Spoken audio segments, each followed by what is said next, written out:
స్నాక్స్ని బయట కొనే అవసరం లేకుండా ఇలా పిల్లల కోసం తయారు చేసి ఇవ్వండి. వాళ్ళు చాలా ఇష్టంగా తింటారు.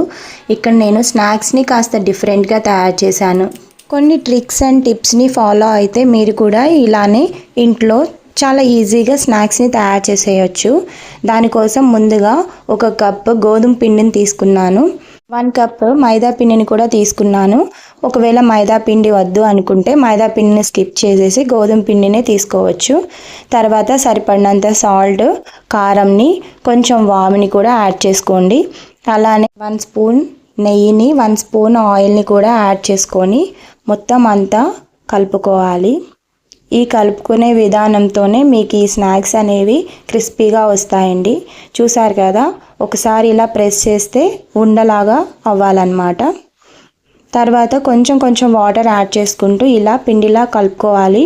మరీ మెత్తగా ఏం అవసరం లేదండి. తర్వాత ఒక 15 నిమిషాలు పక్కన ఉంచిన తర్వాత మీకు నచ్చిన సైజులో చపాతీలాగా తయారు చేసుకోవాలి.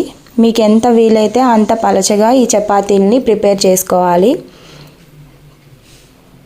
ఒకవేళ మీకు అవసరం అనుకుంటే మధ్య మధ్యలో పిండిని చల్లుకుంటూ పలచగా చేసుకోండి. పలచగా చేసుకోవడం వల్ల ఏంటంటే క్రిస్పీనెస్ అనేది బాగా వస్తుంది.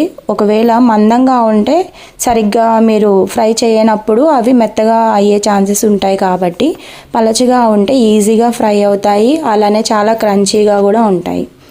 సో ఇలా పలచగా చేసుకున్న తర్వాత వాటిని మీకు నచ్చిన షేప్లోకి కట్ చేసుకోవచ్చు. అయితే నేను ఇక్కడ ఇలా సర్కిల్ షేప్లోకి కట్ చేసుకుంటున్నాను. అంటే ఇలా రౌండ్గా కట్ చేసుకుంటున్నాను. ఇవన్నిటినీ కూడా ముందు కట్ చేసుకున్న తర్వాత వీటిని నేను చూపించిన విధంగా ఫోల్డ్ చేసుకోవాలండి. చూసారు కదా, ఇట్లా ఫోల్డ్ చేసుకోండి. లేదు అంటే మీకు నచ్చిన ఏ షేప్లోకైనా కూడా అన్నిటినీ ఇట్లా ప్రిపేర్ చేసుకోవచ్చు. సో ఒకసారి నేను ఎలా అయితే ఫోల్డ్ చేస్తున్నానో ఒకసారి దాన్ని చూడండి. ఇలా చేయడం వల్ల పిల్లలకి ఇవి కొంచెం డిఫరెంట్ స్నాక్స్ లాగా అనిపిస్తాయి కాబట్టి చాలా ఇష్టంగా తింటారు. ఇందులో నేను కారం వేసుకున్నాను కదా, మీరు కావాలంటే కారం స్కిప్ చేసేసి షుగర్ని కూడా యాడ్ చేసుకోవచ్చు. చూసారు కదా, నేను అన్నీ ఇలా తయారు చేసి పెట్టుకున్నా అండి. చూడండి, షేప్ కూడా చాలా బాగా వచ్చింది. మీకు కావాలంటే ఇంకొంచెం సైజు కూడా పెంచుకోవచ్చండి.